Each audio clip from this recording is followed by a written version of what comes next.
اسی معنی جنا نہیں۔ اللہ کے رسول سرور کونین صلی اللہ علیہ وسلم کی جب ولادت باسعادت ہوئی تو حضور کا نام رکھا گیا محمد۔ کیا نام رکھا گیا؟ محمد نام رکھا گیا۔ کیا نام رکھا گیا؟ محمد۔ پورے قرآن میں کتنی مرتبہ آیا محمد؟ 4 مرتبہ۔ کتنی مرتبہ آیا؟ 4 مرتبہ۔ اب اس لفظ 4، اس 4 کے عدد کو آپ دیکھنا کہ محمد میں بھی 4 حرف ہیں، محمد میں بھی 4 حرف ہیں، اور اس میں جلالت اللہ، اس میں بھی 4 حرف ہیں، اس میں بھی 4 حرف ہیں۔ اور پوری دنیا کا کوئی بھی نام اگر آپ اس کا ایک حرف نکال لو، ہٹا دو، تو وہ بے معنی ہو جاتا ہے، وہ بے معنی ہو جاتا ہے، اس کے معنی باقی نہیں رہتے، اس کے معنی بگڑ جاتے ہیں، سوائے اس میں جلالت اور اس میں محمد کے کہ اس کا ایک ایک حرف نکالتے چلے جاؤ، کبھی بھی بے معنی نہیں ہوتا۔ مثلا اللہ، اس سے آپ الف نکال لیجئے تو رہ جائے گا للہ، قرآن میں ہے للہ ما فی السماوات والارض۔ پہلا لام نکال لیجئے تو لہو رہ جائے گا، قرآن میں ہے لہو ما فی السماوات والارض۔ دوسرا لام بھی نکال لیجئے تو ہو رہ جائے گا، قرآن میں ہے انہ هو الغفور الرحیم۔ اسی طرح اب محمد پہ آ جائیے، محمد سے ایک میم، محمد کے معنی کیا ہے؟ الذی یحمد حمدا بعد حمد مرتن بعد اخرى، کہ جس کی پے در پہ لگاتار تعریف کی جائے، جس کی بار بار تعریف کی جائے، اسے کہتے ہیں محمد۔ اب آپ اس محمد سے ایک میم کو لے لیجئے تو رہ جائے گا حمد، رہ جائے گا حمد۔ یہ مصدر ہے، اگر حامد کے معنی میں ہو تو تعریف کرنے والا مراد ہوگا، محمود کے معنی میں ہو تو جس کی تعریف کی گئی وہ مراد ہوگا۔ اب آپ محمد جب پڑھ رہے تھے تو میم ڈبل پڑھ رہے تھے، جب آپ ہا کو نکال لیں گے تو ڈبل میم جو پڑھ رہے تھے، اگر وہ ڈبل میم لگائی جائے تو ممد رہ جاتا ہے، اور ممد کے معنی ہے مددگار، اور حضور بھی مدد فرمانے والے ہیں۔ اور اگر آپ ایک میم کو نکال لیں تو مد رہ جائے گا، اور مد کے معنی ہے کھینچنا، اور اس میں فاعل کے معنی میں ہو تو معنی ہوں گے کھینچنے والا، اور حضور بھی ہم گناہگاروں کو اللہ کی طرف کھینچ کر لے جانے والے ہیں، بے شک کھینچ کر لے جانے والے ہیں، اور رسول انہی کا تو مزدہ سنانے والے ہیں، یہ حق کے بندوں کو حق سے ملانے والے ہیں۔ سنو گے لا نہ زبان کریم سے نوری، یہ فیض وجود کے دریا بہانے والے ہیں۔ سبحان اللہ۔ اسی طریقے سے آپ دوسری میم بھی نکال لو تو رہ جائے گا دال، اور دال کہتے ہیں عربی میں رہنمائی کرنے والے کو، اور قرآن فرماتا ہے انک لتہدی الی صراط مستقیم، بے شک آپ ضرور صراط مستقیم کی طرف ہدایت فرمانے والے ہیں۔ اسی طرح آپ ایک اور چیز غور کرو، آپ جب پڑھتے ہو یسرنا القرآن آپ پڑھتے ہو یا تختی آپ پڑھتے ہو تو کیا پڑھتے ہو؟ الف با تا سا جیم حا خا دال ذال را زا سین شین صاد ضاد طا ظا عین غین فا قاف کاف لام میم۔ کیا لام کے بعد کوئی حرف ہے میم کے بیچ میں؟ لام کے بعد میم کے بیچ میں کوئی حرف نہیں، لام کے بعد ڈائریکٹ ہے میم، اور اللہ میں لام اور محمد میں میم، ایک حرف کا بھی فاصلہ نہیں ہے، ایک حرف کا بھی فاصلہ نہیں ہے۔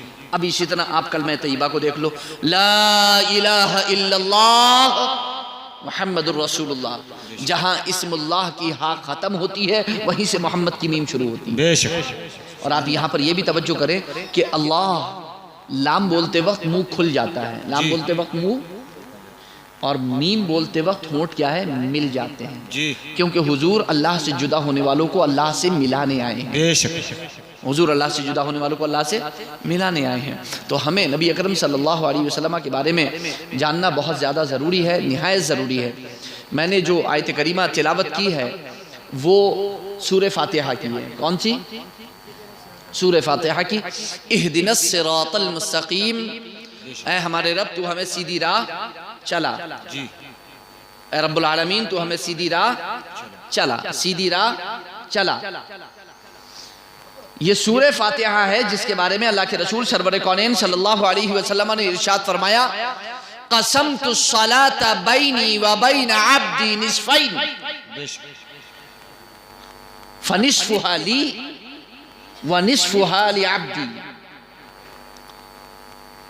اللہ کے رسول سرور کونین صلی اللہ علیہ وسلم ارشاد فرماتے ہیں کہ اللہ رب العزت ارشاد فرماتا ہے کہ میں نے صلاۃ کو، صلاۃ نماز کو کہتے ہیں عربی میں، لیکن یہاں پر محدثین فرماتے ہیں صلاۃ سے مراد سورہ فاتحہ ہے، اللہ رب العزت ارشاد فرماتا ہے میں نے سورہ فاتحہ کو اپنے اور اپنے بندے کے درمیان آدھا آدھا بانٹ دیا ہے، تقسیم کر دیا ہے۔ بے شک بے شک۔ آدھی سورہ فاتحہ میرے لیے ہے اور آدھی میرے بندے کے لیے۔ جی، آدھی سورہ فاتحہ میرے لیے اور آدھی سورہ فاتحہ میرے بندے کے لیے، آدھی رب کے لیے اور آدھی بندے کے لیے۔ اللہ رب العزت نے سورہ فاتحہ کو بانٹ دیا ہے اپنے اور بندے کے درمیان، آدھی رب کے لیے اور آدھی بندے کے لیے۔ اب اس کو آپ سمجھ لیں تو انشاءاللہ العزیز آپ کو پتہ چلے گا کہ آپ نماز پڑھتے ہو تو کون کون سی نعمتیں آپ کو ملتی ہیں۔ نماز بہت پڑھی ہے آپ نے، بہت بار پڑھی ہے، لیکن یہ گفتگو سن لو گے انشاءاللہ العزیز تو آپ کو پتہ چلے گا کہ نماز کیا ہے۔ آپ میں سے ہر ایک آج مسجد پہنچا ہوگا، مسجد پہنچے ہوں گے، مسجد میں گئے ہوں گے۔ میں ایک چھوٹا سا سوال کروں گا آپ سے کہ کیا دماغ میں رکھ کر کے مسجد گئے تھے، کہاں جا رہے ہو؟ آپ یہ کہہ سکتے ہو کہ ہم جو ہے وہ نماز پڑھنے کے لیے جا رہے ہیں، عبادت کرنے کے لیے جا رہے ہیں، فرما برداری کے لیے جا رہے ہیں، مسجد جا رہے ہیں وغیرہ وغیرہ۔ لیکن ایک جملہ جو اس سے اوپر اٹھ کر کے آپ کو یاد رکھنا چاہیے وہ کیا ہے؟ رب سے ملاقات کے لیے جا رہے ہیں۔ جی سبحان اللہ۔ رب سے ملاقات کے لیے جا رہے ہیں، رب سے مناجات کے لیے جا رہے ہیں، سرگوشی کے لیے جا رہے ہیں، رب کا کلام سننے جا رہے ہیں، اپنی بات کہنے جا رہے ہیں۔ بے شک بے شک۔ آپ یہ سوچ کر کے چل دیے اور ایک نیت دل میں لے کر کے جا رہے ہیں، ایک نیت دل میں لے کر کے جا رہے ہیں۔ راستے میں اگر کوئی مسلمان ملے گا تو سلام کروں گا، مسجد میں پہنچ کر کوئی عالم ملے گا تو اس سے مسئلہ پوچھوں گا، کوئی کم علم والا مجھ سے ملے گا تو میں اگر مسئلہ جانتا ہوں تو اسے بتاؤں گا، کوئی بیمار ملے گا تو اس کی مزاج پرسی کروں گا، اس کے بارے میں پوچھوں گا، راستے میں کوئی تکلیف دہ چیز ہوگی تو اسے ہٹا دوں گا۔ ابھی ہر قدم پر ایک نیکی ملتی ہے آپ کو، ہر قدم پر ایک گناہ آپ کا معاف ہوتا اور ہر قدم پر ایک درجہ آپ کا بلند ہوتا۔ اب جب اتنی نیتیں کر کے چلیں گے تو آپ خود سمجھ لیجئے کہ ہر قدم پر کتنی نیکیاں ملیں گی آپ کو، کیونکہ جتنی نیت بڑھتی چلی جائے گی اتنی نیکیاں بڑھتی چلی جائیں گی، بے شک۔ جتنی نیت بڑھتی چلی جائے گی اتنی نیکیاں بڑھتی چلی جائیں گی۔ آپ گھر سے چلے تو آپ وضو کر کے چلے تھے یا یہ سوچ کے چلے تھے کہ وضو وہاں جا کر کے کروں گا مسجد میں؟ تو جو یہ سوچ کر چلا تھا کہ وضو مسجد میں جا کر کے چلوں گا، اور جو یہ سوچ کر کے چلا تھا کہ نہیں وضو گھر سے کر کے چلوں گا، فرق کیا ہے؟ وہ جب چلا گھر سے تو برکت ساتھ چلی کیونکہ حالت وضو میں تھا۔ جی جی۔ اگر خدا نہ کرے انتقال ہو جاتا تو حالت وضو میں ہوتا، اللہ کی راہ میں تو تھا ہی، رحمت کے فرشتے ڈھانپ لیتے اسے، بے شک۔ وضو کی حالت میں چلتا۔ وضو کر کے چلا، وضو کر کے کیوں چلا؟ کیوں وضو کیا آپ نے نماز سے پہلے؟ آپ کہہ سکتے ہیں کہ میں باتھ روم چلا گیا تھا، میں واش روم چلا گیا تھا، پیشاب پیخانے کو چلا گیا تھا اور میں نے استنجا کیا تھا اور پھر چونکہ میں ناپاک ہو گیا تھا اس لیے میں نے وضو کیا، پاکی حاصل کی، نماز پڑھنا تھی مجھے۔ تو میں آپ سے پوچھ سکتا ہوں کہ جناب اگر آپ ناپاک ہو گئے تھے تو پاکی تو آپ حاصل کر کے آئے ہیں، استنجا تو آپ کر کے آئے ہیں، اب کون سی والی پاکی حاصل کر رہے ہیں؟ آپ کا ہاتھ گندا ہے، آپ کا منہ گندا ہے، پاؤں گندا ہے، آپ کی زبان گندی ہے، آپ کی ناک گندی ہے، آپ کے کان گندے ہیں، آپ کا سر گندا ہے۔ ان تمام چیزوں کو، تمام اعضاء کو کیوں دھو رہے ہیں؟ اللہ کے رسول سرور کونین صلی اللہ علیہ وسلم کا ارشاد گرامی سنیے۔ اللہ کے رسول ارشاد فرماتے ہیں جب بندہ مومن وضو کرتا ہے تو اس کے گناہ اس کے ناخن کے نیچے سے نکل جاتے ہیں۔ بے شک۔ اللہ کے رسول نے فرمایا بندہ گناہوں سے پاک ہو جاتا ہے۔ بے شک۔ صحابہ نے عرض کیا رسول اللہ کیسے؟ اللہ کے رسول نے ارشاد فرمایا یہ بتاؤ کہ جس کے گھر کے آگے ایک صاف شفاف پانی کی نہر بہتی ہو جی جی جی، اور وہ دن میں 5 مرتبہ اس میں نہاتا ہو تو کیا اس کے جسم پر کوئی میل رہے گا؟ صحابہ نے عرض کیا رسول اللہ میل تو نہیں رہے گا۔ اللہ کے رسول نے ارشاد فرمایا کہ جو 5 مرتبہ دن میں وضو کرتا ہو کیا اس پر گناہوں کا میل رہے گا؟ نہیں رہے گا، گناہوں کا میل نہیں رہے گا۔ تو آپ ہاتھ دھو کے چلے، پاؤں دھو کے چلے، کان دھو کے چلے، ناک دھو کے چلے، زبان دھو کے چلے، سر کا مسا کر کے چلے، کیوں؟ آپ کاروبار سے آئے تھے، آپ تجارت سے آئے تھے، آپ مارکیٹ سے آئے تھے، آپ بیوی بچوں کے پاس سے آئے تھے، آپ کچھ پاؤں سے کچھ غلط کیا ہوگا، کہیں غلط قدم اٹھایا ہوگا، کہیں کسی غلط جگہ گئے ہوں گے، ہاتھ سے کچھ غلط لین دین کیا ہوگا، آنکھ سے کچھ غلط دیکھا ہوگا، کان سے کچھ غلط سنا ہوگا، زبان سے کچھ غلط بولا ہوگا، دل میں کچھ، دماغ میں کچھ غلط خیالات آئے ہوں گے. ان تمام چیزوں کو آپ پاک و صاف کر کے رب کی بارگاہ میں جائیے، کیونکہ آپ رب سے ملاقات کے لیے جا رہے ہیں تو گناہوں سے پاک ہو کر جائیے. بے شک سبحان اللہ. آپ یہ کیوں سمجھ رہے ہیں کہ آپ اپنے والد کے گھر جا رہے ہیں، آپ اپنے ابا دادا کے گھر جا رہے ہیں، آپ رب کائنات کے گھر میں جا رہے ہیں تو گناہوں سے پاک ہو کر کے جائیے. بے شک بے شک. اب تمام اعضاء کو گناہوں سے پاک کر لیجئے، اپنے ہاتھوں کو بھی پاک کر لیجئے، اپنی آنکھوں کو بھی پاک کر لیجئے، اپنے کانوں کو بھی پاک کر لیجئے، اپنی زبان کو بھی پاک کر لیجئے، اپنے دماغ کو بھی پاک کر لیجئے، اپنے دل کو بھی پاک کر لیجئے. تمام اعضاء کو پاک کرنے کے بعد پھر رب کائنات کی بارگاہ میں حاضر ہوئیے. سبحان اللہ. پھر رب کی بارگاہ میں حاضر ہوئیے. آپ پر خصوصی رحمتوں کی برکھا برسے گی، خصوصی بارش ہوگی، رحمتوں کی مغفرت ملے گی آپ کو. آپ کا سوال جو بھی ہوگا آپ کو عطا کیا جائے گا انشاءاللہ العزیز. آپ کی جو بھی دعا ہوگی قبول کی جائے گی، کیونکہ آپ نیت کر کے چلے ہیں اے پروردگار عالم میں تمام گناہوں سے پاکی کی نیت کرتا ہوں، تو مجھے تمام گناہوں سے پاک و صاف فرما، تمام گناہوں سے پاک و صاف فرما. اب آپ چل دیے اپنے آپ کو، آپ نے گناہوں سے پاک و صاف کر لیا. اتنی دیر آپ نے زحمت کیوں کی کہ میں مسجد جاؤں گا، وہاں جا کر کے اپنے آپ کو گناہوں سے پاک کروں گا؟ نہیں، آپ گھر سے چلے ہوتے نا پاکی حاصل کرتے، تب کتنا اچھا ہوتا. اب اس کے بعد مسجد پہنچ گئے آپ. جب مسجد پہنچے تو مسجد کے دروازے پر جب آپ پہنچے تو شاید آپ میں سے کسی کو یا اکثر کو یاد ہوگا کہ آج اس نے مسجد میں عشاء کی نماز میں جب مسجد میں قدم رکھا تو دایاں قدم رکھا تھا یا بایاں قدم رکھا تھا؟ یاد ہوگا، بہت سارے لوگوں کو یاد ہوگا. لیکن اگر میں یہ پوچھنا چاہوں کہ کیوں، تو آپ کہہ دو گے کہ سنت ہے، آپ کہہ دو گے کہ سنت ہے. مگر میں اگر آپ سے یہ کہنا چاہوں کہ اگر اس کے علاوہ بھی کچھ سوچ سکتے ہو تو سوچنے کی کوشش کرو. اور وہ یہ کہ قدم رکھنے سے پہلے ایک بار یہ تو سوچو کہ قدم رکھنے کہاں جا رہے ہو. جی. یہ ہمارے باپ کا گھر نہیں ہے، یہ رب کائنات کا گھر ہے. بے شک. حضرت زین العابدین، حضرت امام زین العابدین، حضرت سجاد رضی اللہ تعالیٰ عنہ جب وضو کرتے تو ان کے چہرے کا رنگ اڑ جاتا، پیلا پڑ جاتا چہرہ. لوگ پوچھتے آپ تو اچھی عبادت کرنے کے لیے جا رہے ہیں، اچھے کام کے لیے جا رہے ہیں، پھر چہرہ پیلا کیوں پڑ گیا آپ کا؟ فرماتے کیا تم جانتے نہیں ہو کہ میں کس کی بارگاہ میں حاضر ہونے جا رہا ہوں؟ میں کس کی بارگاہ میں حاضر ہونے جا رہا ہوں؟ جو اگر غفار و ستار ہے تو قہار و جبار بھی ہے. بے شک بے شک. جو ذوالجمال ہے تو ذوالجلال بھی ہے. جی جی. اور مجھے نہیں معلوم کہ میرے ساتھ جلال کا معاملہ ہوگا کہ جمال کا معاملہ ہوگا. مجھے نہیں معلوم کہ میرے ساتھ قہاری یا جباری کا معاملہ ہوگا یا غفاری اور ستاری کا معاملہ ہوگا. بے شک. بس یہ سوچ کر کے چہرے کا رنگ متغیر ہو جاتا ہے. مگر کیا کبھی ہمارے چہرے کا رنگ اڑا؟ کیا کبھی ہمارے چہرے پر ہوائیاں اڑی؟ کبھی ہم نے ایک بار سوچا مسجد میں جانے سے پہلے کہ میں کس جگہ قدم رکھنے کے لیے جا رہا ہوں، میں کہاں پر جا رہا ہوں؟ گھر میں جب ہم نے مصلی بچھایا تو کیا ایک بار بھی مصلی پر چڑھنے سے پہلے ہم نے کبھی یہ سوچنے کی کوشش کی کہ ہم کس کی بارگاہ میں کھڑے ہونے جا رہے ہیں؟ جو ذرے ذرے سے واقف ہے، جو ہمارے ظاہر اور باطن سے واقف ہے، بے شک بے شک. وہ ہمارے ظاہر کے بارے میں بھی جانتا ہے، ہمارے باطن کے بارے میں بھی جانتا ہے، وہ ہمارے نیکی کے بارے میں بھی جانتا ہے، ہمارے گناہوں کے بارے میں بھی جانتا ہے. بے شک. اگر کوئی انسان برا کام کر لیتا ہے اور اس کو یہ کہیں سے بھنک لگ جائے کہ تمہارے والد تمہارا گھر پر انتظار کر رہے ہیں، تم نے ایسے ایسے کچھ کیا تھا، تو اگرچہ والد کو نہ پتا ہو لیکن یہ بات اتنی بڑی ہوتی ہے اس کے لیے کہ شام تک انتظار کرتا ہے تاکہ اندھیرا ہو جائے اور اندھیرے میں گھر میں چپکے سے داخل ہو جاؤں. جی جی جی.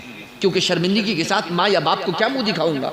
بے شک. لیکن اتنے گناہ کرنے کے باوجود بغیر کسی شرم اور حیا کے ہم رب کی بارگاہ میں جا کر کھڑے ہو جاتے. جی جی.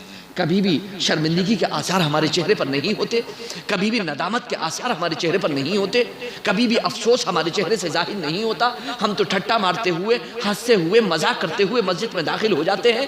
کیا ہم نے ایک بار بھی یہ نہیں سوچا کہ ہمارا رب پروردگار عالم سب کچھ جانتا ہے ہمارے بارے میں؟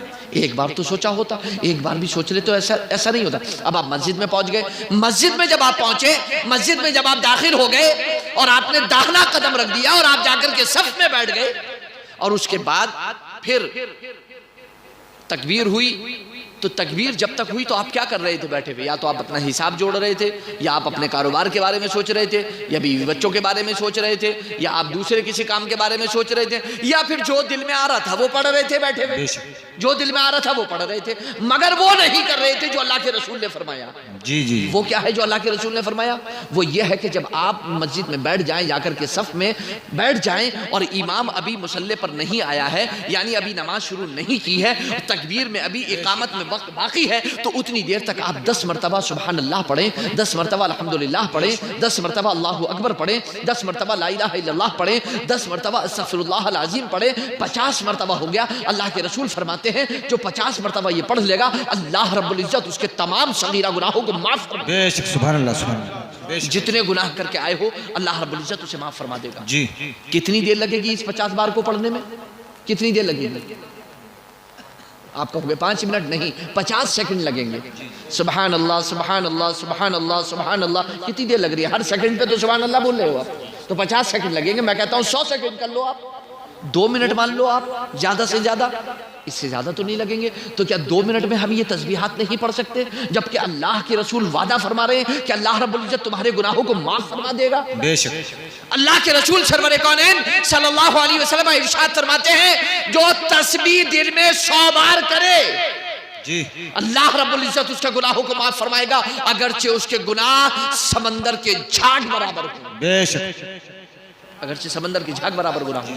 اب اس کے بعد آپ نے کھڑے ہو گئے، امام صاحب نے کہہ دیا اللہ اکبر، آپ کھڑے ہو گئے، نماز آپ نے شروع کر دی، اللہ اکبر کہا۔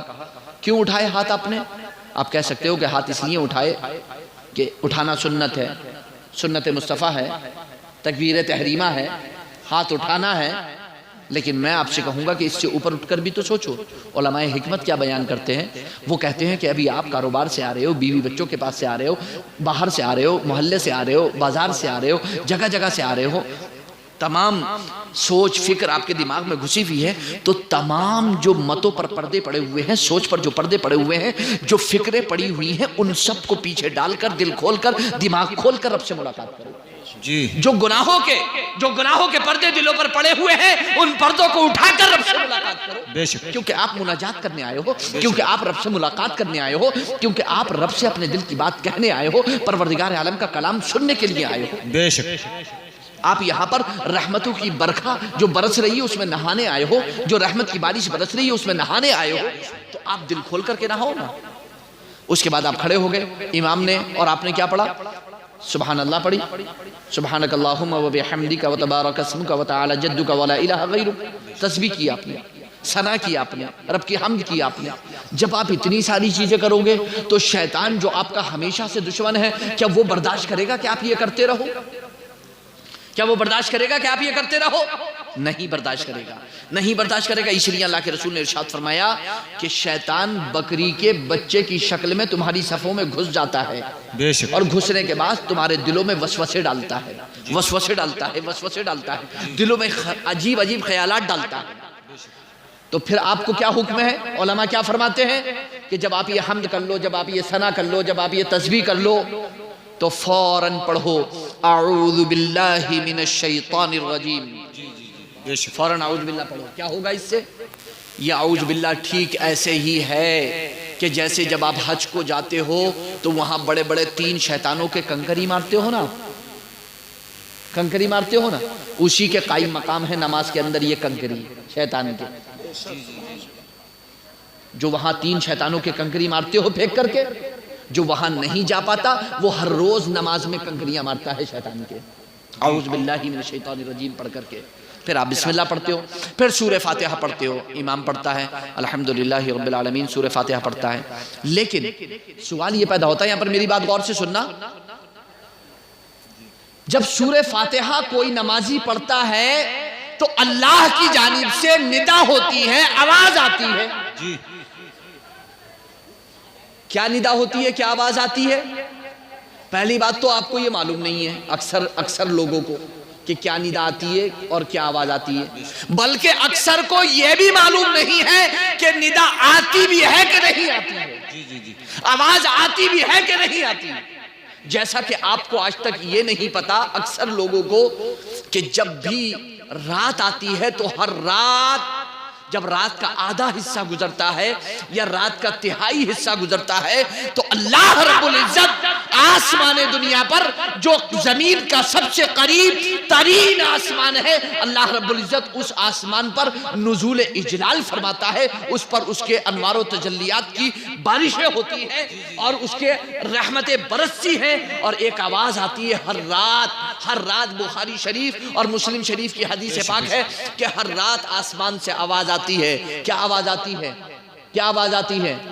حل من سائل یعطا، بے شک، کیا کوئی ہے مانگنے والا کہ جسے عطا کیا جائے؟ جی جی، حل من مستغفر، کیا ہے کوئی مغفرت چاہنے والا کہ جس کی مغفرت کی جائے؟ بے شک، حل من مسترزق، کیا ہے کوئی رزق چاہنے والا جسے رزق عطا کیا جائے؟ جی، ہر رات آدھی رات کے بعد یہ آواز آتی ہے آسمان سے، اللہ رب العزت کی جانب سے یہ ندا ہوتی ہے، کیا ہے کوئی رزق طلب کرنے والا؟ کیا ہے کوئی مغفرت طلب کرنے والا؟ کیا ہے کوئی اپنی حاجت، اپنی ضرورت، اپنا سوال رکھنے والا رب کی بارگاہ میں کہ اس کی حاجت، اس کی ضرورت، اس کے سوال کو پورا کیا جائے؟ جی، بے شک، کیا ہم نے آدھی رات کے بعد کبھی اس کو سننے کی کوشش کی؟ کیا کبھی ہم نے اس پر لبیک کہنے کی کوشش کی؟ اے پروردگار عالم، میں حاضر ہوں، میں تجھ سے سوال کرتا ہوں، میں تجھ سے اپنی حاجت رکھتا ہوں، ضرورت کا ذکر کرتا ہوں، میں تجھ سے مغفرت چاہتا ہوں۔ کبھی ہم نے کہا میں تجھ سے رزق چاہتا ہوں؟ نہیں، ہم تو عشاء کی نماز پڑھنے کے بعد بہت آرام سے سو جاتے ہیں، آواز رات بھر لگتی رہتی ہے، یہاں تک کہ فجر تک لگتی رہتی ہے، مگر ہم نے کبھی اس پر کان دھرنے کی کوشش نہیں کی، ہمیں کبھی معلوم نہیں ہوا کہ آواز آ رہی ہے۔ ٹھیک اسی طرح ہر روز، ہر نماز میں، ہر رکعت میں جب آپ سورہ فاتحہ پڑھتے ہو تو آواز آتی ہے، مگر آپ نے کبھی سننے کی کوشش نہیں کی۔ بے شک، کیا آواز آتی ہے؟ جب آپ پڑھتے ہو الحمدللہ رب العالمین تو آواز آتی ہے حمیدنی عبدی، بے شک، میرے بندے نے میری حمد کی، میرے بندے نے میری حمد کی۔ جب آپ پڑھتے ہو الرحمن الرحیم آواز آتی ہے اثنا علی عبدی، میرے بندے نے میری ثنا کی۔ جب آپ پڑھتے ہو مالک یوم الدین تو آواز آتی ہے مجدنی عبدی، میرے بندے نے میری پاکی، بزرگی، میری عظمت بیان کی۔ بے شک، جب آپ پڑھتے ہو ایاک نعبد و ایاک نستعین، ہم تیری ہی عبادت کرتے ہیں اور تجھی سے مدد چاہتے ہیں، جب آپ یہ پڑھتے ہو تو پروردگار عالم کی طرف سے حکم ہوتا ہے۔ کیا حکم ہوتا ہے؟ ھذا بینی و بین عبدی، یہ تو میرے اور میرے بندے کے درمیان کا معاملہ ہے۔ جی، بے شک، یہ بے تو شک، میرے اور میرے بندے کے، یہ میرے اور میرے بندے کے درمیان کا معاملہ ہے۔ اتنا پیارا کلام، اتنا پیارا کلام۔ جب آپ کہتے ہو ہم تیری عبادت کرتے ہیں، تجھی سے مدد چاہتے ہیں، تو آواز آتی ہے یہ میرا بندہ ہے اور یہ میرے اور اس کے درمیان کا معاملہ ہے۔ اور جب آپ پڑھتے ہو اہدنا الصراط المستقیم، ہمیں سیدھی راہ چلا، صراط الذین انعمت علیہم، راہ ان کی جن پر تیرا انعام ہوا، احسان ہوا۔ جب آپ یہ پڑھتے ہو آخر تک والضالین تک تو آواز آتی ہے سألنی عبدی ولعبدی ما سأل، میرے بندے نے مجھ سے مانگا ہے، مجھ سے سوال کیا ہے، اور میرے بندے کے لیے وہی ہے جو اس نے مانگا ہے، جو اس نے سوال کیا ہے۔ سبحان اللہ، یہ آواز آتی ہے۔ کیا کبھی ہم نے یہ آواز سننے کی کوشش کی؟ اور اس سے بھی پہلے میں آپ سے یہ پوچھنا چاہوں گا، رب کائنات کی اگر اجازت نہیں ہوتی تو کیا اس کے دربار میں حاضر ہو جاتے؟ اس کی اجازت کے بغیر خدا کی قسم اس کے دربار میں آپ حاضر نہیں ہو سکتے۔ بے شک، کتنے لوگ ایسے ہیں کہ جنہیں اجازت ہی نہیں ملتی، ان کی 20 سال 40 سال کی عمریں گزر جاتی ہیں، انہیں کبھی مسجد میں بھٹکنے کی بھی جو ہے وہ اجازت نہیں ملتی، اس طرف سے گزرنے کی بھی اجازت نہیں ملتی کہ بھٹکتے ہوئے بھی ادھر کو پہنچ جائیں، کبھی ان کو مسجد کا منہ دیکھنے کی جو ہے وہ فرصت نہیں ملتی۔ وہ یہ سمجھتے ہیں کہ ہم بڑے اچھے ہیں، انہیں یہ سمجھنا چاہیے کہ رب کی نظر رحمت نہیں ہے ان کی طرف، بے شک، نظر رحمت نہیں ہے ان کی طرف، انہیں اجازت نہیں مل رہی ہے دربار میں حاضری کی۔ اور وہ کتنا محروم اور بدقسمت ہے کہ جسے رب کی بارگاہ میں حاضری کی اجازت نہ ملے، جسے رب کی بارگاہ میں حاضر ہونے، اس کا کلام سننے، ان انوار و تجلیات کی بارشوں میں نہانے کی جو ہے وہ نہ ملے، موقع نہ ملے۔ دو چیزیں ہیں، دو مقام ہیں، ایک ہے مشاہدے کا مقام اور ایک ہے حاضری کا مقام. ایک ہے حاضری کہ آپ حاضر ہو گئے. میں آپ کو فون لگا کے دوں مقیم بھائی کا, مقیم بھائی سے بات کر لوں. درود پاک پڑھیں. اللہم صلی وسلم علی سیدنا مولانا محمد معدن الجود والکرم وآلہ وصحبہ وبارک وسلم. پوچھا گیا مل احسان یا رسول اللہ, یا رسول اللہ احسان کیا ہے؟ اللہ کے رسول نے ارشاد فرمایا ان تعبد اللہ کأنک تراہ فإن لم تکن تراہ فإنہ یراک. تم عبادت ایسے کرو جیسے تم رب کے انوار و تجلیات کا مشاہدہ کر رہے ہو. بے شک بے شک. یا کم سے کم اتنا تو جانو کہ تمہارا رب تم کو دیکھ رہا ہے. جی تمہارا رب تم کو دیکھ رہا ہے. تو ہمیں ضرورت اس بات کی ہے کہ ہم جو بھی عبادت کریں, دراصل آج کی نماز بھی جو ہے نا وہ ایک ڈیوٹی ہو گئی ہے. وہ ایک ڈیوٹی ہو گئی ہے. 5:30 بجے مسجد پہنچنا ہے. ہاں 5:30 بجے مسجد پہنچنا ہے. 5:35 پہ 40 منٹ پہ دکان پہ پہنچنا ہے. 5:30 پہ مسجد پہنچنا ہے اور 5:35 یا 40 منٹ پہ وعدہ ہے میرا کہ میں آ رہا ہوں, آپ بیٹھیے, میں بس 5 منٹ کا کام ہے نپٹا کے آتا ہوں. بس صرف 5 منٹ کا کام ہے, میں بس 5 منٹ میں نپٹا کے آیا. 5 منٹ کا کام ہے صرف, میں نپٹا کے آیا. جمعہ بس 20 منٹ لگیں گے, میں بس نپٹا کے آیا. خطبے کا ٹائم جاؤں گا, اس سے پہلے نہیں جاؤں گا, مجھے ٹائم نہیں ہے, فرصت نہیں ہے تقریر سننے کی, اور میرے پاس ٹائم نہیں ہے. میرا کاروبار ہے, میری تجارت ہے, میرا رزق ہے, کاروبار ہے, مجھے جانا ہے, میری ملاقات ہے یا مجھے شادی میں جانا ہے, میرے پاس ٹائم نہیں ہے, میں جاؤں گا. بس میں 20 منٹ میں بس واپس آیا, فوراً واپس آیا. اچھا فجر میں یہ بھی کہنے کا موقع نہیں ملتا, فجر میں یہ بھی کہنے کا موقع نہیں ملتا, کیونکہ اس ٹائم ہوش ہی نہیں ہوتا ہے, تو کہیں گے کہاں سے, اس ٹائم ہوش ہی نہیں ہوتا ہے. تو جو نماز ہے نا گویا وہ بھی ایک ڈیوٹی بن گئی ہے, وہ بھی ایک ڈیوٹی بن گئی ہے. وگرنہ کیا وجہ ہے کہ نماز کے بارے میں رب نے وعدہ فرمایا ہے کہ وہ بے حیائی اور بری باتوں سے روکتی ہے, اور ہم رکنے کے لیے تیار نہیں ہیں. جی عبادت کو اگر عبادت کی نیت سے کیا جائے اور اس کی لذتیں حاصل کر کے کیا جائے تو پھر کیسے ہو سکتا ہے کہ وہ آپ کو بے حیائی بری باتوں سے نہ روکے. لیکن عبادت کو عبادت کے ڈھنگ سے تو کیا جائے. جب عبادت بھی عادت بن جائے, عادت سمجھ کے کیا جائے, تو فرق کیا ہے پھر عادت اور عبادت میں؟ عادت تو یہ ہے کہ آپ روزانہ کھانا بھی کھاتے ہو, عادت تو یہ ہے کہ 15 منٹ عشاء میں نکالتے ہو کھانا کھانے کے, رات کو 15 منٹ دوپہر کو کھانا کھانے کے نکالتے ہو, 15 منٹ صبح کو ناشتے کے لیے نکالتے ہو, کھانے کے لیے نکالتے ہو. تو اگر 5-5 منٹ نماز کے لیے نکال لے ہو تو وہ بھی عادت میں ہے کیا؟ تو یہ سوچنے کی ضرورت ہے کہ ہماری اب تو ہماری عبادت بھی گویا عادت سی بنتی چلی جا رہی ہے. عبادت والا مسئلہ نہیں ہے, کیونکہ عبادت والا مسئلہ کیا ہے؟ مولا علی رضی اللہ تعالیٰ عنہ کے تیر لگا, سیدنا امیر المؤمنین حضرت مولا علی کرم اللہ تعالیٰ وجہہ الاسنا کے تیر لگا, اور نماز میں کھڑے ہو گئے اور وہ کھینچ لیا گیا, انہیں احساس بھی نہیں ہوا. جی جی جی بے شک. انہیں احساس بھی نہیں ہوا, انہیں پتہ بھی نہیں چلا. حضرت امام اعظم ابو حنیفہ رضی اللہ تعالیٰ عنہ کے بھیر گھس گئی, 17 جگہ کاٹا, انہیں پتہ بھی نہیں چلا, انہیں پتہ بھی نہیں چلا. تو نماز تو بالکل الگ چیز ہے, نماز تو بالکل الگ چیز ہے. اب آپ